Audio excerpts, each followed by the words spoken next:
So I've been working on a Suburban for a while, right? And I think we're at the spot where we need to kind of recap everything, you know, talk about what we did and see what we still need to do. So for starters, remember the dash lights, they weren't working at all. We had to do a whole bunch of rewiring and finally nailed it. So that's done. Well then, the column was moving all over. We were missing hardware, all that kind of stuff, and we got that all knocked out. Kind of incorporation with that, the high beams weren't working, the switch was bad, the rod was, everything was a mess. We fixed that. We got all the lights working around the entire vehicle, and we're looking pretty legal, you know, so that's pretty dope. Then we just got everything inside, right? We finally finished up the interior. Everything is cleaned up, working right, and just comfortable. So now that we finally got all that figured out, it's definitely time to pop the hood, change some fluids, reroute some wires, and make sure that's all legit. Because if it ain't running right, why do we even have this vehicle?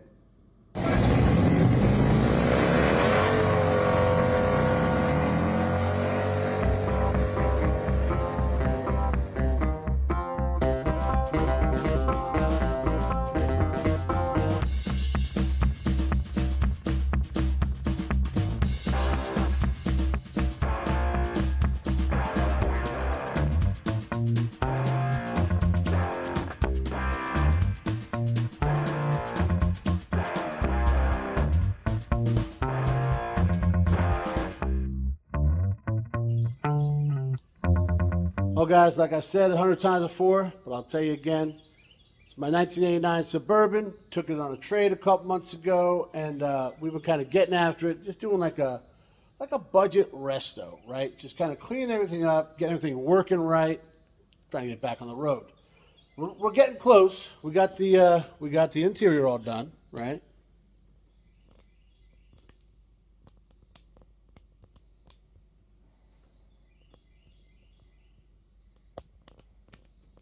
Not bad. We've got all the lights working. We've got all the legal stuff. Like I said, you watch the intro. I don't need to tell you again. But that's what we did. So we're at the part now, like I said before, like seconds ago in the intro. I don't know why I'm repeating myself.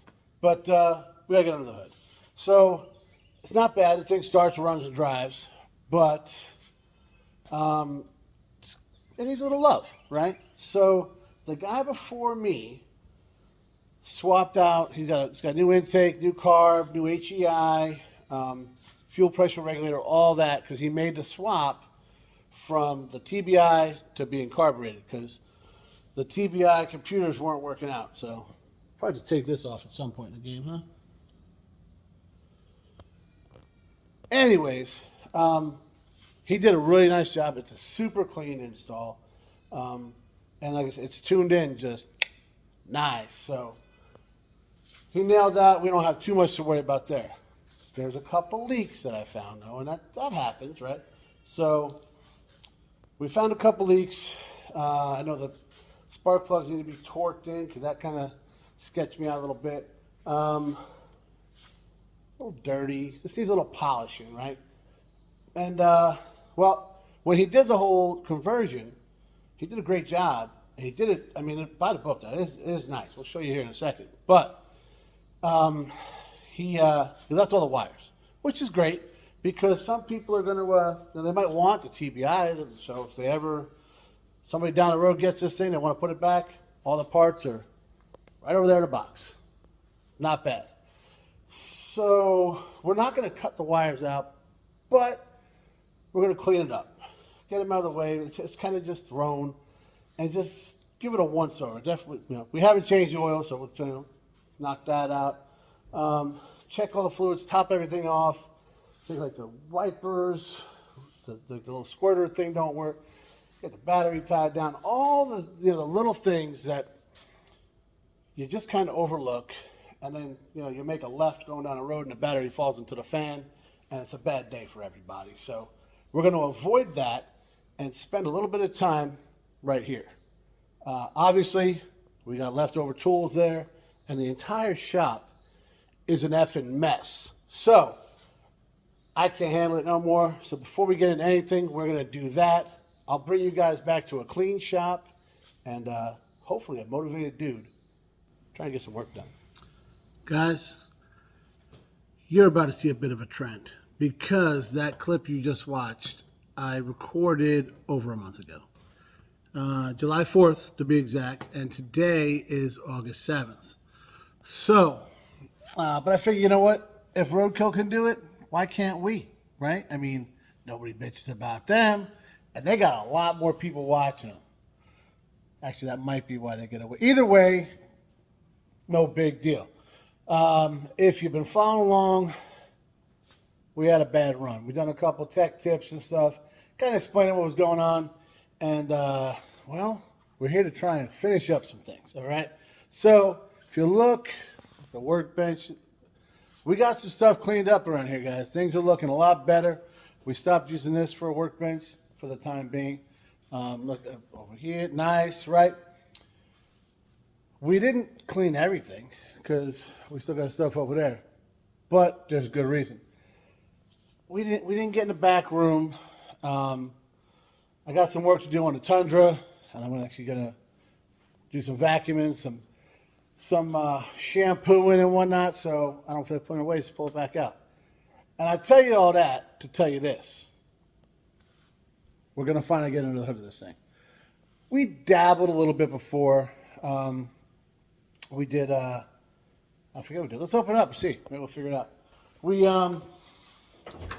So we pulled some plugs out, right? Actually, we pulled one plug out. It looked fine. Wasn't torqued. So we're going to torque all the plugs. We're going to probably go ahead and, get this guy bolted. Is it bolted now? No. I just, not as strong as I once was. That happens to all of us, right? The windshield washer fluid stuff is not looking good. It's kind of just like this little guy here. This little guy? Yeah, that's supposed to be right. So we're going to look at all that little kind of stuff. Actually, we went under this because we put a belt on it, checked oil, and it plugged. I think that's about all we did. It's dark under here. Because I got a light. And we're going to start with something I didn't even mention yet. Wiring. So there's a lot of wires that kind of go to nothing, just kind of hanging out. Part of the fuel injection delete carb install. So we're going to clean that up because, guys, there's harnesses just laying everywhere. Can't have that. So we're going to do that. Just give it an overall cleanup, guys, because everything's, it runs and works good, except for the one, I'll explain this wire to you. I think I did it before. Let me look at the battery. I'll come back. We'll show you what's going on. Yo, let me get like 3 minutes with the guy that came up with the side mount, because, all right. So, grab your old keys over here and show you guys what we're talking about, all right? So, we, notice how it's not making any noise. Should be buzzing, doing something, right? Something. Here's a little start button there, right? Not doing nothing. But, yeah, dome lights are on. That's weird. So, how I troubleshot to this wire was, well, I left the key on, and it should start buzzing when we find the wire. So I just started wiggling stuff, because this is a very, very sensitive thing here, guys. And there it is, right there. So if you notice, well, so now it's making a buzz noise when it wants to. Seems like, yeah, everything's working. We got our light is illuminated, right? Didn't show you this yet, all hooked up. But Turn the key on. What? Dope, right? So, we gotta fix that wire. So, the light over here. Thanks, Kevin. It's like the sun, you know? But, this is the wire I was messing with. And if you notice, yeah, see that repair already done on it. So, I'm thinking that's where the problem is. Always go to the place you were like last working on, even though that wasn't me. That's where I'm going to start. So we'll peel that heat shrink off, see what's going on in there, and make an educated guess after that. All right, so I'm 99% sure that right here is the problem, right? Pulled off that heat shrink. Looks like a decent repair. Some of those solder sleeve things or whatever, but you know, what are you going to do?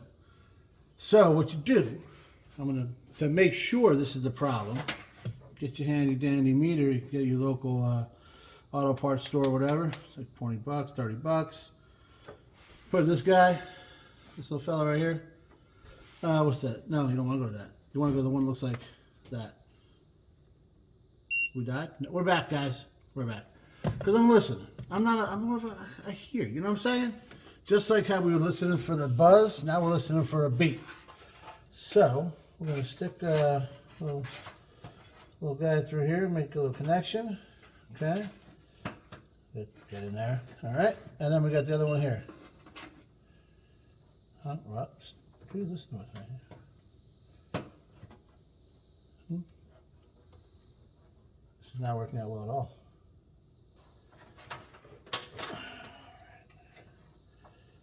We'll get it. We got her. Do we? My battery's dying, guys. That seems to be the problem. All right, we're gonna pause for station identification. No, we're not, because we're back at it. All right, let's go. See, it's beeping, right? But as I wiggle this.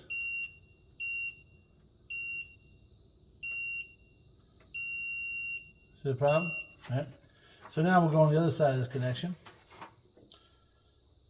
Yeah.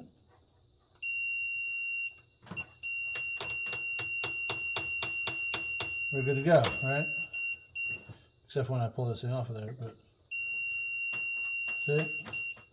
So there's the problem, because this is our bad connection.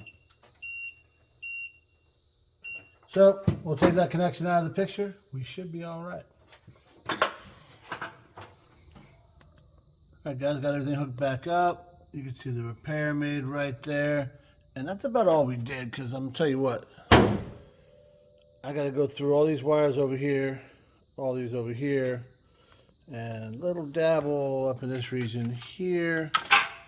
So, what the hell did I hit? No, it's fine. But let's make sure that repair worked before we go any further and try taping stuff and hiding stuff and routing stuff. Oh, that's working.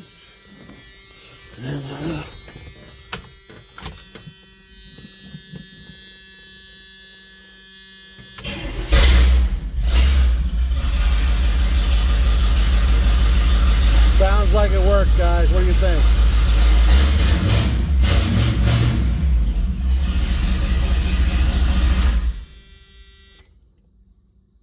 All right. Yo, do you guys have any idea what you just witnessed? It was a monumental moment at Pugliese Speed Shop, all right? We actually climbed in the driver's door to Suburban, turned the key, hit the button, boom, it started. That is the first time that's ever happened, with everything being wired correctly and nothing being like slaved in or anything. And because we keep it honest, if you really think this thing popped off after sitting for like a month that quickly without a little breath of life in there, you're crazy. But, hey, you gotta do what you gotta do, guys. So, she's back to running. We can actually treat this like a normal vehicle almost. I mean, it's a little loud. You know, the exhaust stops right about there. So there's that. But we got a lot more stuff to do over here. If you guys saw already, spaghetti, you know, as much as I like spaghetti, I don't like the spaghetti. So, and this is about one step above, like, you know, watching the grass grow. So, you guys already know. I'm gonna end it right here, and when I bring you back next week, this will be cleaned up, wired up, and I'll show you everything I did and why I did it, how I did it, and you know why it wasn't done before. But I got some things I got to take care of. Like, you guys know I've been down and out for like, guys, damn near 2 months now.